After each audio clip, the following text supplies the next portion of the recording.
This right next to me is the 5th generation Dodge Ram, and it's Australia's most luxurious full-size pickup truck. And in this review, I'm going to tell you everything you need to know about it. First, a brief overview of the model range, pricing and options. Then we're going to move on to the exterior, then take a look at the cabin and its technology. And I'm also going to show you how practical this car is. Then I'm going to talk about the powertrain, and then of course, I'm going to drive it. Let's start off with a brief overview about the Ram 1500. So pricing starts from around $120,000 before on-road costs, and this one I'm showing you today is the top specification limited, which is priced around 156,000 Australian dollars, and in relation to its options there are 6 colours to choose from. And the Ram 1500 is the type of vehicle that competes with the Ford F-150 along with the Toyota Tundra and the Chevrolet Silverado. And lastly, a special thank you to Lennock RAM, who are located in Canberra, and they have lent me their demonstrator to film today. They have a professional sales team along with stock arriving very soon. I'll put a link down in the description below.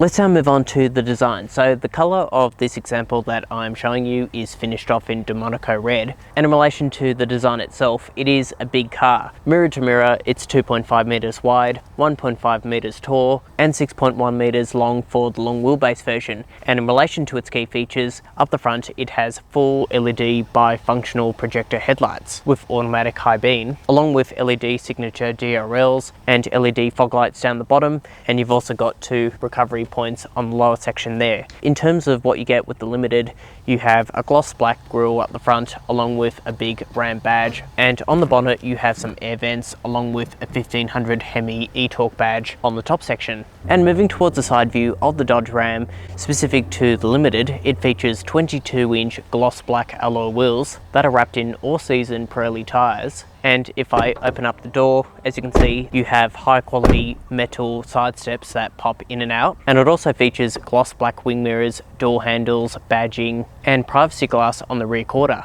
And moving towards the rear design of the Dodge Ram, specific to the Limited, it features dark red LED tail lights, along with some black badging on the tailgate. And you've also got some side steps down the bottom with some unique tread patterns and LED lights. And it's also worth mentioning that all model grades come with a towing kit, so that includes a tow bar and a brake towing capacity of 4,500 kilograms. And in relation to off-road specifications, ground clearance, approach and departure angles, all of that information is on the screen now. And lastly, let me know your opinion of the design, as styling is subjective, by writing down your feedback in the comments below. But let's now move on to the interior. Let's now move on to the cabin. So before you climb inside, you have a remote key with remote engine start, as well as keyless entry and push button ignition. So first impressions inside the Ram 1500, it is luxurious for this type of vehicle. You've also got big chunky buttons, gloss black towards the center, and nice wood grain along here as well. And it also features a panoramic glass sunroof. And in relation to how it all feels, you have soft touch leather up the top here and along here, and a soft to the touch center console, elbow padding, and also soft to the touch on top of the doors. It is worth mentioning, however, that these have been imported from the States and converted in Australia, in Melbourne, from left-hand drive to right-hand drive, but you really wouldn't tell in here. It feels very well built for this class of vehicle. And in relation to its comfort features, you have dual zone climate control, as well as a dedicated climate menu within the infotainment. And both the front row seats can be electronically operated with lumbar support and memory. And the seats themselves are very comfortable. They're also perforated and finished off in partial black leather, and they can also be heated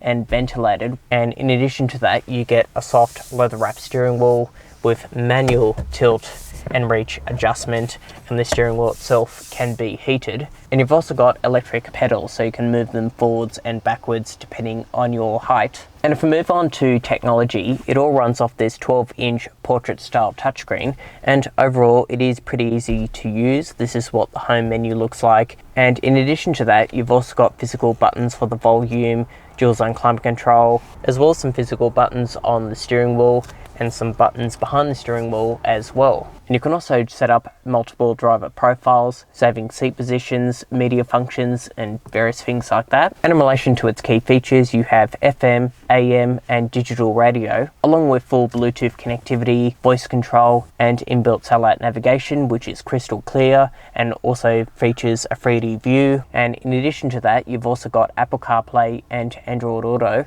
This is what Apple CarPlay looks like. So as you can see, it's pretty crystal clear and responsive. And it also features a 900 watt 19 speaker Harman Kardon sound system. And in relation to its safety, you have a 360 degree camera with multi-angle views, and you can select different angles around the car, as well as some left and right mirror views looking at your wheels. And in relation to parking, you've also got automatic parking assist with front and rear parking sensors and a rear cross traffic alert. And in relation to other key safety items, it also features blind spot monitoring with trailer detection, lane departure warning with a lane keeping assistant, autonomous emergency braking, adaptive cruise control, as well as an electronic brake controller towards the center.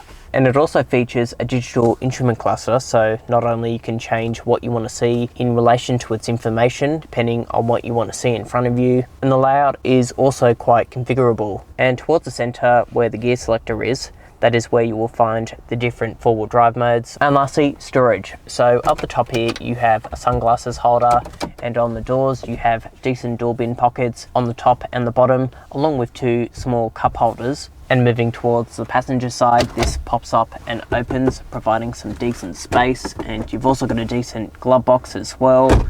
And if we move towards the center console, you have some storage for a mobile phone, along with two USB-Cs and USB-A ports. And if I open this up, you've got additional storage with a USB-A port, and you could also adjust this section, providing more additional storage and a wireless phone charging pad, as well as these storage sections that reveals two small cup holders. And down the bottom you've also got a large space of storage, and it also reveals a timeline of the Dodge Ram lineup. Let's now move on to the back seats inside the Ram 1500. So as usual, I have this front seat set in my driving position, and from what we can see there is a decent amount of knee room, toe room, and loads of headroom as well. And if I move into the middle seat, again, it is the same story, loads of knee room, toe room, and headroom.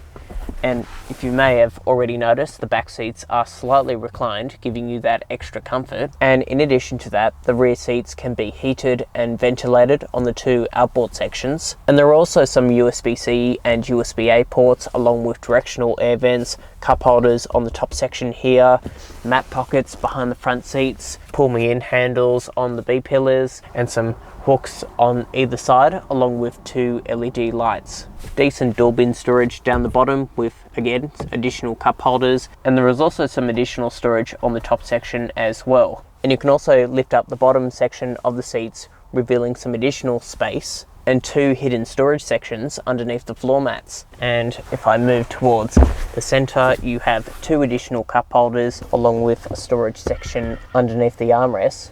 And for baby seats, you have a single top tether point, and the two outboard seats are ISOFIX compatible. Let's now move on to the tray. So if I just open this up, as you can see, the tray itself is damped, making it easy to open and close. And you've also got a fold away cargo cover up the top here, along with adjustable pull down points and fixed tie down hooks. And in addition to that, you've also got this cargo divider, along with LED lights and a spare tyre underneath the tray. And as standard, as you can see, the Ram comes with a spray and bed liner. And in terms of capacity, you can fit an Aussie size pallet in the tray, and in relation to dimensions, all of that key information is on the screen now. And lastly, on each side of the tray, it features the Ram Box cargo management system, providing you additional storage to keep items separate. And it also features LED lighting, and the cargo boxes are drainable, so you can get creative by putting drinks and ice boxes in there. Let's now move on to the powertrain. So under the bonnet features a 5.7 litre pushrod V8 engine, and it's also worth noting that this powertrain features a 48 volt mild hybrid system. And not only that is used for boost and performance, it's also got some clever fuel saving technology like cylinder deactivation, and this is paired to an 8-speed automatic transmission, along with a Borg-Warner torque on demand transfer case that enables rear wheel drive, all wheel drive, and low range for off-road driving. And on all four corners is it also features active level air suspension, where you can raise and lower the ride height, and also enables the car to be more comfortable on the road.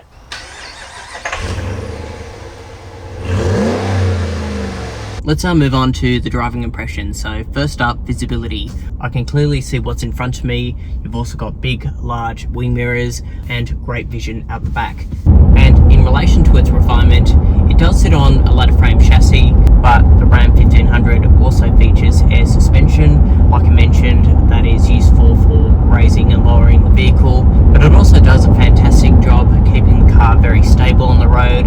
It soaks up the bumps really nicely, and overall it doesn't feel that big once you're moving. Yes, it does feel heavy, especially when you do hit the brakes. You can feel the nose dive a little bit, as this does weigh around 2,700 kilograms, but overall very pleasant car to drive. And in relation to performance, it's got a lot of low down torque. It's a very grunty V8 engine, and the power is there, and yeah, it's cruisy. It's a very cruisy car to travel around in. And in relation to fuel consumption, you should be able to achieve 12 litres per 100, whereas I've achieved around 16 to 18 depending on my driving. It might drop down when you are on the motorway, but in fairness to the car, that is pretty much where you would expect it to be for this type of vehicle. So what is my final verdict on the Dodge Ram 1500? Well, specifically in this grade, I think this is definitely the one you should go for. Well, it's ultra powerful, ultra luxurious and spacious and practical, and also comes with loads of equipment. So it may be double the price tag of a typical dual cab ute, but it's pretty much double the car. But just keep in mind that it only comes with a 3-year, 100,000 kilometre warranty, and if you can live with the fuel consumption and its overall size, you're pretty much buying the most luxurious truck in Australia. But let me know what you think of my verdict down in the comment section below. And if you've gained value from my video, please give it a like, subscribe for more of my car related content, and I will see you in the next film. Thanks for watching.